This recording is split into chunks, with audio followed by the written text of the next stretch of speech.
Hello，大家好，我哋今日嚟拆呢隻喺西安嘅兵馬俑博物館裏面買到嘅文創盲盒冰貓俑盲盒。咁呢一隻咧係開運貓章系列盲盒嚟嘅。咁先講翻我哋係啦，相信大家都望到啦，我哋已經開咗啦，咁可以為我哋節省啲時間。當然裏面係未開啦。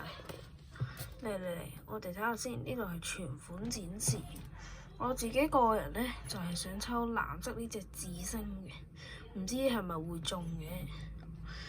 不過咧，我哋嘅終極任務都係抽中呢個嘅隱藏款。72隻先會出一隻嘅。好，我哋睇下我哋會開到啲咩先。呢個唔使講啦。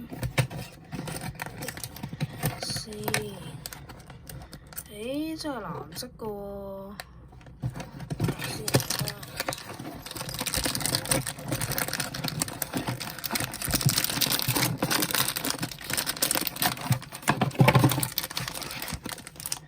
哇！